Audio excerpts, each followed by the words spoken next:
Hey everyone, it's me, Sloth, and in today's video I'm going to be going over the new update that just dropped on Vesteria. We got a new boss in Mushroom Forest, Rootbeard, which drops 2 new weapons. The Catgirl NPC and Nograph actually sells the armor now, so you can buy that using Ether. And there are a lot of small balance changes that I'll also get into later, but this is a pretty big update, so that's what I'm going to be going over in this video. If you enjoy Vesteria content and want to see more of it, be sure to subscribe to my channel because that's all I do here. And if you enjoyed this video or found it helpful, be sure to give it a like.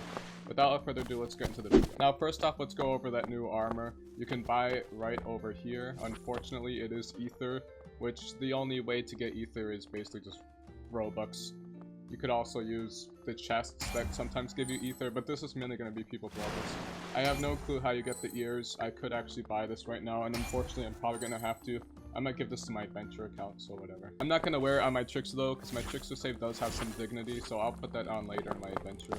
Alright, I'm actually going to be in my ranger for this and not my adventure, because I do actually want to get the loot to show off the weapons you get from Rootbeard. It's, I think, 3 different weapons, a staff, a sword, and a bow. So I do want to show those off. The way the boss works is that it does spawn in Mushroom Forest, but it's not hourly or anything. You need to kill like 1,000 enemies in the Mushroom Forest, so whether it's baby mushrooms, regular shrooms, other shrooms, whatever, you just have to kill like a whole bunch of them. And after 1,000 are killed, he will say, like, Rootbeard, the boss himself, actually says something in chat, which is why I'm trying to leave it open. But he will spawn over here. The easiest way to remember is like near the clearing entrance. You just go over here and you find this little area here, I guess. I actually haven't fought it yet, but I think he spawns in this little pit here. I'm not sure.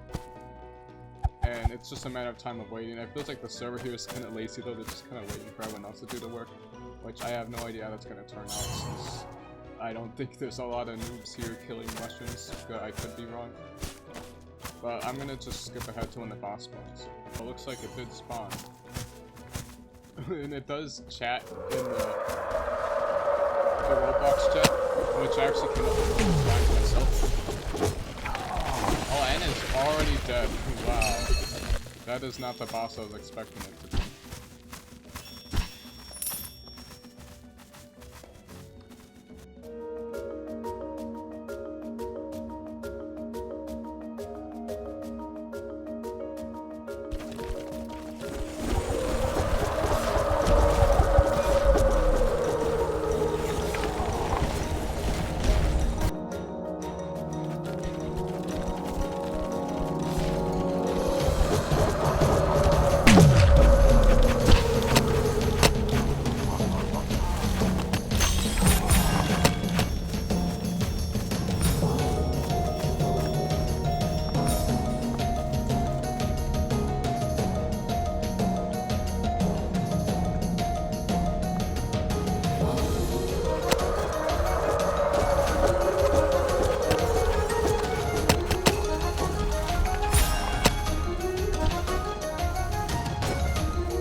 Alright, now I'm going to showcase all of the weapons from Rootbeard. The drops in question are all 5% chance, and you do actually get like a mushroom consumable for 10%, and you can get the mush armor for 0.8%. But yeah, these are all the drop chances, I guess. It's 5% weapons, and you can get mush armor. The boss in question isn't really that hard. His damage does scale off your level, so if you're high level, he will hit you like a truck. But his HP is still the same as like a... What level is the boss? Let's see. Yeah, level 12 boss, so he does die pretty easily. He has a cool thing where he says things in chat, which is actually, I came up with most of those lines except the Awakened one, so you can thank me for those very hilarious voice lines. But let's just get into the perks. So, the bow perk, 50% chance not to consume an arrow. I'm gonna hover over my inventory. I guess you can see while I'm shooting how the arrows sometimes don't always consume the way they normally should. But that's pretty much all this bow has going for it. I guess the perk is better than the Tua bow would be, but then again, it is a level 12 bow, so the damage is pretty low. Although, early game barely has any bows to begin with. I believe it's like wooden bow, and then you have to wait until level 25 to get the spider-like bow, so I'll take an early game bow any day. Also, while I'm on my hunter, I could try out this mushroom. I actually don't know what this thing does. Oh, I'm dead.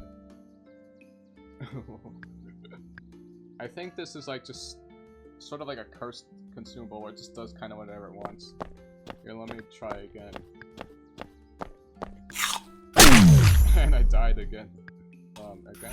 Oh, I got something. It's status effect. Oh, I'm like really fast. Oh, it's really fast. Yeah, that's. I guess you get a speed boost. And I'm pretty sure that's it. Just a speed boost or you die. Alright, now I'm on my warrior. I'm gonna try out the new Rooted Blade perk, which, by the way, this sword looks sick for like a level 12 item. But it's essentially just the Spider Fang dagger perk but on a sword. It's not exactly the same though. I feel like the splinter damage won't last as long as, actually never mind, that is lasting pretty long. Yeah, it's kind of just like poison damage. It even has like the same effect as Spider Fang, but it's green instead of purple. But this is, in my opinion, the coolest weapon out of all the new Rootbeard weapons. This you could actually probably get away with using if you really wanted to and got like really good upgrades for it. But I'm pretty sure it only works on the basic deck. The only reason my quick slash is doing damage is because of my hat that does the bleed damage. But overall, this is probably the coolest perk out of all the Rootbeard items. And now finally the Mage Staff perk, which is pretty self-explanatory. Just it'll regenerate mana when you use your basic attacks. So just use that some of the rest. But yeah, it's like the Royal Fang perk. See, when you attack, it's supposed to like steal mana, and you just get mana for attacking. I can see this being really useful early game since running out of MP is pretty common early game. But definitely nothing interesting after that. Alright, I do want to showcase some of the bigger stuff in this changelog. You can find the full list of the changelog on the Discord. But first off, I'm going to show off the new Shadow Flare nerf. It can be parried. But that parry actually sucks. What the heck? Wait. So, Shadow Flare before used to not be able to be parried. Oh wait, I missed it. Oh, it finally did hit me. So I guess you can parry it, it's just like pretty bad to attack you. They have to be like really close. Some other things worth knowing about this update is that Incisor got nerfed, so it used to boost critical damage by 50%, now it's boosted by 30%. But even then, this isn't that significant. This dagger perk only worked with just the basic dagger attack. It did not work with abilities like Shadow Flurry or anything. So I guess if you were a melee hunter, then yeah, this nerf might hit hard. But other than that, if you're like just most people probably won't even notice this. And Trickster's Trap got a nerf, so if you're annoyed by that in Coliseum, they made it so you can't get trapped by it multiple times if it's just used once. And they nerfed the hitbox a bit, so I'm actually going to see how that looks like. Oh, this server is really laggy. The hitbox is really big, but it's supposed to be more like how it represents, how the model represents it. Still definitely usable though, and I think the damage was actually increased, so it will do a lot more damage now. Can I kill this warrior? Oh, okay. And I'm dead. So that's going to be it for this video. Be sure to subscribe to the channel because we did hit 4,000 subscribers, which is insane. Thank you for that. And I'm going to be making a video of all the subclasses put into like one video as like a giant guide on how to build all those subclasses, so stay tuned for that. But until next time, bye. Except I'm not ending the video just yet. You may have remembered in the beginning of the video when I did buy the Catgirl armor, I said I was gonna blow it up because it only makes sense. It's such a disgusting and vile armor, but it only makes sense that I do put it on, so I'm gonna have to unfortunately wear the Catgirl armor. Yeah, it's Catgirl armor. So now I'm gonna have to just blow this up and send it to the curses where it belongs. Uh-oh. Let's try to get this out nice. And there we go, we finally blew up the Catgirl armor. No one gets it. In fact, these boots, you can't really curse boots, so I have another idea.